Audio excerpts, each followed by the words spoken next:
दोस्तों finally power star Pawan Singh का नए गाने का टीजर आप सभी के बीच आ गया है। उसी टीजर के ऊपर मैं बात करने वाला हूं और खेसारी लाल के गाने का भी अपडेट देने वाला हूं, तो वीडियो में बने रहिएगा लास्ट तक। भाई चैनल पर नए हैं तो चैनल को जरूर सब्सक्राइब कर लीजिए भोजपुरी अपडेट के लिए। दोस्तों सबसे पहले बात कर लेते हैं पावर स्टार पवन सिंह के गाने के बारे में, जिस गाने का नाम है ओढ़नी के हवा से। दोस्तों बता दें गाने को गाए हैं पावर स्टार पवन सिंह, प्रियंका सिंह। दोस्तों वीडियो गाने में नजर आएंगे रितु सिंह और पावर स्टार पवन सिंह। बता दें दोस्तों गाने का म्यूजिक रजनीश मिश्रा दिए हैं। दोस्तों डायरेक्ट भी रजनीश मिश्रा किए हैं, जो कि आशी फिल्म से टीजर आप सभी के बीच देखने को मिला है। दोस्तों बता दें टीजर आया है तो आजकल में गाना भी आ जाएगा। दोस्तों बता दें ये बजरंगी मूवी का सॉन्ग होने वाला है। दोस्तों बजरंगी मूवी आप सभी के बीच आने वाला था, उसी का सॉन्ग है।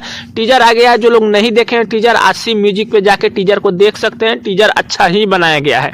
अब दोस्तों बात कर लेते हैं खेसारी लाल के गाने में, तो खेसारी लाल के गाने को गाए हैं खेसारी लाल यादव, शिल्पी राज। दोस्तों वीडियो गाने में नजर आएंगे कोमल सिंह और दबंग स्टार खेसारी लाल। दोस्तों बता दें गाने बेस्ट भोजपुरी पे आने वाले हैं। गाने का कोई कंफर्म डेट तो नहीं आया है, लेकिन आज या कल में टीजर आप सभी के बीच आ जाएगा, तो हम अपने चैनल के माध्यम से आप सभी के बीच अपडेट दे देंगे कि गाने का क्या नाम है। दोस्तों गाने को गाए शिल्पी राज और खेसारी लाल। वीडियो गाने में नजर आएंगे कोमल सिंह। कई सारे तस्वीर भी कोमल सिंह के हम और खेसारी लाल के आप सभी के बीच शेयर कर दे रहे हैं, देख लीजिएगा। तो फाइनली खेसारी लाल और पावर स्टार पवन सिंह के बारे में यही कुछ अपडेट है। अपडेट कैसे लगा नीचे कमेंट कर सकते हैं, चैनल पर नए सब्सक्राइब कर सकते हैं। दोस्तों वीडियो अच्छी लगी लाइक कर दीजिएगा। मिलते हैं नए कोई अपडेट में, तब तक के लिए धन्यवाद।